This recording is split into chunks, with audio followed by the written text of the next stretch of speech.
নতুন শহরে এসে রাশেদের প্রথম চিন্তা ছিল একটা সস্তা থাকার জায়গা খুঁজে বের করা। সে ঢাকার পুরনো এলাকায় লক্ষ্মীবাজারের এক পুরনো 3 তলা বাড়িতে ভাড়া পেল একটা রুম, 3 নম্বর ফ্ল্যাট। ভাড়া অস্বাভাবিকভাবে কম, শুধু ৩,৫০০ টাকা। বাড়িওয়ালা বৃদ্ধ লোকটা বলল, অনেকেই নিতে চায় না, তবে তুমি চাইলে নিতে পারো। রাশেদ হেসে বলল, আমি এসব ভূতটুত বিশ্বাস করি না চাচা, চিন্তা করবেন না। প্রতিবেশী এক বৃদ্ধা তাকে নিচু গলায় বলেছিল, ছেলে, ওই ফ্ল্যাট ভালো না, 3 জন মরেছে ওখানে, কেউ গলায় দড়ি, কেউ গ্যাস খুলে রেখে। রাশেদ কেবল হেসেছিল, আন্টি, অলৌকিক কিছুই নেই, কাকতালীয় ঘটনা মাত্র। প্রথম কয়েকদিন কিছুই ঘটেনি। রাশেদ ইউনিভার্সিটিতে ভর্তি নিয়ে ব্যস্ত, বইপত্র গোছানো, ক্লাসে যাওয়া, বন্ধু তৈরি, সব মিলিয়ে মাথা ঘোরানোর মতো সময় কেটে গেল। তবে চতুর্থ রাতেই প্রথম অদ্ভুত জিনিসটা ঘটল। রাত 3টা বাজে, হঠাৎ ঘুম ভেঙে গেল। ঘরের এক কোণে রাখা তার ফোনের স্ক্রিন জ্বলে উঠল। কোনো নোটিফিকেশন নেই, কিন্তু স্ক্রিন জ্বলছে। উঠে ফোনটা হাতে নিতে গিয়েই চোখ পড়ল দরজার দিকে। দরজার নিচ দিয়ে কারো ছায়া দেখা যাচ্ছে। সোজা 2টি পা, নড়ছে না। সে কয়েক মুহূর্ত স্তব্ধ হয়ে তাকিয়ে রইল। কে? সে জোরে বলল। কোনো সাড়া নেই। সে সাহস করে দরজাটা খুলে ফেলল। কেউ নেই, করিডোর খালি। সিসিটিভি ক্যামেরার ফুটেজ দেখার জন্য সে নিচে চলে গেল। বাড়িওয়ালা ভীষণ বিরক্ত হয়ে বলল, এত রাতে ক্যামেরা দেখতে চাও? কিন্তু ঠিক আছে। ফুটেজ দেখা গেল, রাত 3টায় রাশেদের দরজার সামনে কেউ আসেনি, একবারও না। অথচ সে নিজে ছায়া দেখেছে। নাকি চোখের ভুল? পরের রাতগুলোয় ঘটনাগুলো ঘন ঘন হতে থাকে। এক রাতে সে দেখল, তার বইয়ের একে থাকা একটি বই মেঝেতে পড়ে আছে। প্রথমে ভাবল বাতাসে পড়েছে, কিন্তু বইটা সে খেয়াল করে রাখত ঠিক কোথায় রাখে। তখনই ফোনে টাইপ করার শব্দ পেল, যখন ফোনটা ছিল বিছানার পাশে। আরেকদিন রাতে সে দরজার নিচ দিয়ে আবার ছায়া দেখল। এবার সাহস করে ফোনে ভিডিও রেকর্ড করতে গেল, কিন্তু স্ক্রিন ব্ল্যাক হয়ে গেল।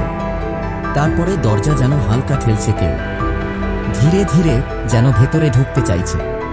সেই রাতের পরে সে প্রতিদিন ঘুমানোর আগে দরজার সামনে পানি ছিটিয়ে দিত, ফুঁ দিত, নাম পড়ত, তার মা যেমন শিখিয়েছিল। একদিন হঠাৎ তার এক বন্ধু সাব্বির এসে রাত কাটাতে চাইল। রাশেদ কিছু বলেনি, শুধু বলল, রাত 3টার আগে ঘুমিয়ে পড়িস। কিন্তু রাত 3:20 ঘুম ভাঙল সাব্বিরের চিৎকারে। সে বলল, দোস্ত, কেউ দরজার নিচ দিয়ে আমার পায়ে হাত দিল। আমি দেখলাম কালো একটা হাত। রাশেদ এবার আর কিছু না বলে পরদিনই বাড়িওয়ালার কাছে গেল। জোর গলায় বলল, সত্যি করে বলেন, কি হয়েছে এই ফ্ল্যাটে?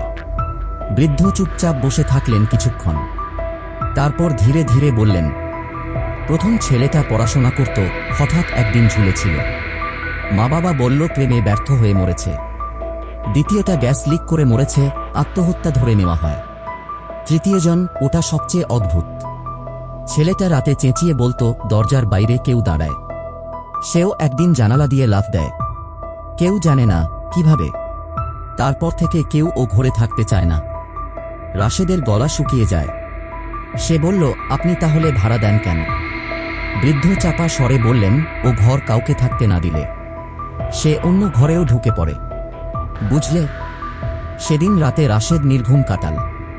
পরদিনই বাসা ছেড়ে দেওয়ার সিদ্ধান্ত নিল। কিন্তু ততক্ষণে খুব দেরি হয়ে গেছে। রাত 3:10। হঠাৎ দরজায় আবার সেই ছায়া। রাশেদ দরজায় চোখ রাখল।